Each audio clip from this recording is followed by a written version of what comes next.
Direct Investisseur vous est présenté par FX Pro.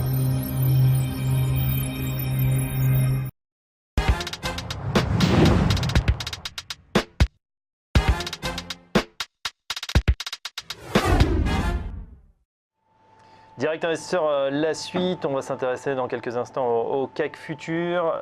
Justement, ce CAC, Aziz, vous nous pronostiquez un retour sur les 4870 suite à une petite tête-épaule que vous avez repérée. Ça y est, on y est. Plus indice, un marché qui rebondit fortement ce matin après cette chute d'hier.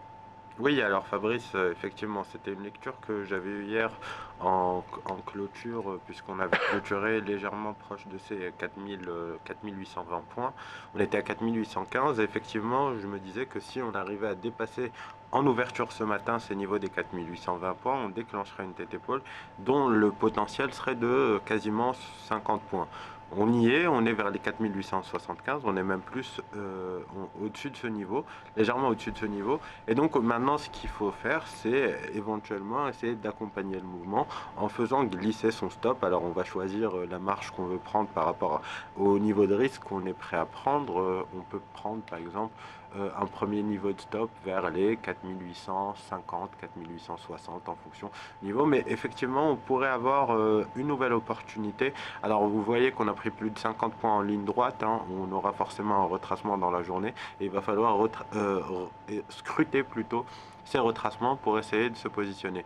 Mais globalement, on l'a vu après l'échec d'hier, après la faiblesse affichée hier, le plus bas vers les 4780 points, les acheteurs étaient là, ils ont défendu ce niveau et sans forcément qu'il y ait de mouvement majeur, on peut repérer des petites opportunités en intraday. C'est ce qui va nous permettre de traiter en attendant effectivement la Banque Centrale Européenne et la Fed en décembre. Premier objectif atteint, on parlait de ces 4870, on y allait pratiquement en ligne droite, c'est très très propre. 4875, ça continue. Alexandre Baradez à l'instant nous disait peut-être une accélération vers les 4009. Est-ce qu'on peut y aller? Oui, clairement. Moi, c'est le 4009, c'est l'objectif que j'avais, mais peut-être pas dans la journée d'ici demain ou 2-3 jours.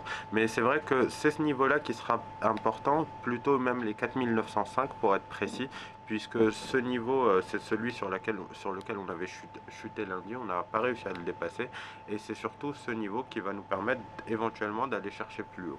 Allez, on va demander tout de suite son avis à Eric Seban qui nous rejoint par téléphone. Eric Seban, trader coach formateur chez Perceval Finance Conseil. Bonjour Eric. Bonjour. Une remontée, on le disait ce matin, en ligne droite après un marché qui avait décroché hier. Les mouvements vont toujours très vite. Quelles sont les positions que vous prenez en ce moment chez Perceval Finance Conseil? Des positions légères. Oui, non, mais ça monte, ça descend dans le vide. Hein. Il y a que de l'algo, que de la spec, des mouvements amplifiés par les contre-pieds. Il n'y a pas de nouvelles fortes. Dès qu'on a quelque chose, évidemment, tout le monde parle dans le même sens.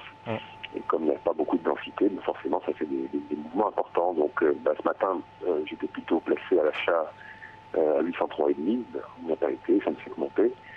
Là, on est passé au-dessus du niveau pivot que je vais travailler pour la journée, 860-70. Donc, en dessous, plutôt à chercher des ventes sur les rebonds et au-dessus, plutôt des achats sur les replis. Mais je ne vous cache pas que je vais quand même aller très très doucement sur les anticipations. Je vais plutôt attendre des signaux techniques. Je vais rester comme je le fais depuis une semaine maintenant, à savoir que je vais être très mobile sur le marché. Si j'ouvre une position par anticipation, je ne m'endors pas dessus. Ça ne donne pas ce que j'attends dans les quelques minutes que je sors. J'attends un signal technique rapide. S'il ne confirme pas, je sors, j'attends un signal lent.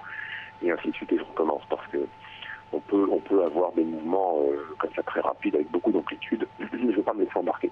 Ouais, j'ai une question pour vous justement sur ce market timing. Quand on voit la chute d'hier, est-ce qu'on n'est pas tenté justement de positionner quelques lots en clôture en se disant là on a quand même quelque chose qui est peut-être excessif, on sait qu'il y a eu des annonces du côté des États-Unis, on sait qu'il y a une situation géostratégique compliquée. Est-ce qu'on n'est pas tenté en fin de séance comme ça de placer quelques lots pour l'ouverture le matin? Et dans quel sens? Dans le sens du rebond. Oui, alors vous avez de toute façon... Parce que la tendance, pourquoi je vous dis ça? Parce que la tendance est haussière et que si je ne m'abuse, puisqu'on vous a en plateau, enfin par téléphone tous les mardis, vous nous dites au-dessus de 4700 points, finalement la tendance est haussière, reste haussière.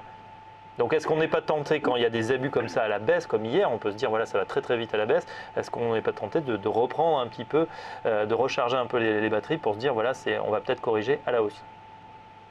Alors, on pourrait, mais la réalité, c'est qu'on n'est pas haussier, on n'est pas dans une tendance haussière marquée, on est dans une zone neutre. C'est-à-dire que pour nous, on n'est ni dans une tendance haussière, ni dans une tendance baissière. Donc on peut travailler dans les deux sens. Alors oui, on peut le faire, mais vous savez, c'est très compliqué quand vous voyez un marché qui décroche comme ça a décroché hier, effectivement, une reprise de l'après-midi.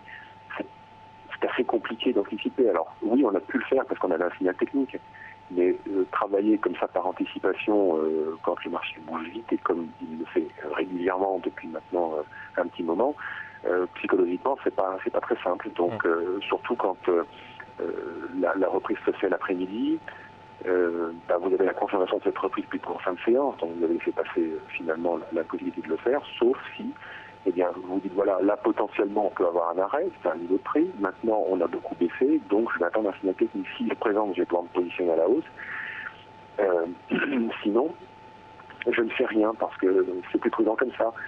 Alors après, une fois qu'on a eu ce rebond, oui, on avait le rebond, c'est vrai, mais on s'est arrêté en dessous de ce niveau pivot dont je vous parlais il y a quelques minutes. Donc par conséquent, acheter dans la perspective d'une poursuite, oui. C'est pas une probabilité à partir du moment où on n'est pas chez nous dans un centre prioritaire haussier, c'est pas une probabilité forte, donc c'est pas pour moi une bonne opportunité d'intervention. On a beaucoup de questions, hein, notamment via le mail sur Téléfinance, contact@téléfinance.fr, des investisseurs qui sont un petit peu déboussolés par cette vitesse du marché, ça part dans un sens, dans un autre. Est-ce que pour vous, professionnels, c'est plus simple, c'est un marché facile à traiter en ce moment? Comment il est ce marché? Non, il est pénible. Jeudi et vendredi, ça a été des journées vraiment très très très embêtantes.